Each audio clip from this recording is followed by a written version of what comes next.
പ്രതീക്ഷയുണ്ട്. അതുപോലെ തന്നെ ഞാൻ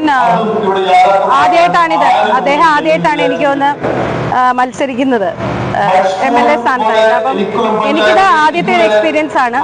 ഞാൻ കല്യാണം കഴിച്ചു വന്നപ്പോൾ എൻ്റെ മദറിലോ ഇങ്ങനെ വർക്ക് ചെയ്യുന്നതിൻ്റെ കൂട്ടത്തിൽ ഞാൻ കണ്ടുള്ള പരിചയമുള്ളൂ.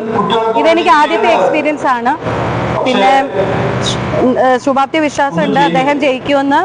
പിന്നെ ഞാൻ BJPയുടെ മഹിളാ മോർച്ചയിലാണ് കൂടുതലും വർക്ക് ചെയ്യുന്നത്. ഇപ്പൊ മെമ്പറാണ്. ഇല്ല, ചുമതലകളൊന്നുമില്ല. നമ്മളെപ്പോഴും സപ്പോർട്ടീവായിട്ട് കൂടെ ഉണ്ട്.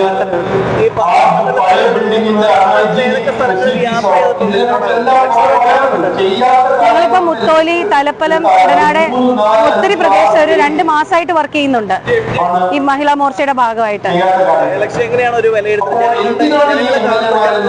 അത് ഇലക്ഷൻ അത് ജനങ്ങളാണല്ലോ തീരുമാനിക്കുന്നത്. ഞാനിപ്പോ ഒരു അഭിപ്രായം പറയുന്നത് ശരിയല്ലല്ലോ. എന്തായാലും ഒത്തിരി വിശ്വാസമുണ്ട്.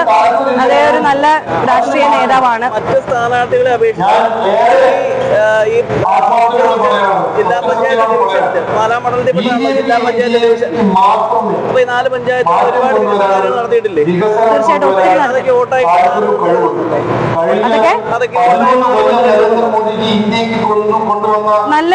നല്ലതിനെ വിലയിരുത്തുന്ന ആൾക്കാരാണ് പാലക്കാർ. അപ്പൊ പാലയുടെ ഉയർച്ച ഒരിക്കലും അവർ കാണാതിരിക്കില്ല എന്നുള്ള വിശ്വാസമാണ് എനിക്ക്.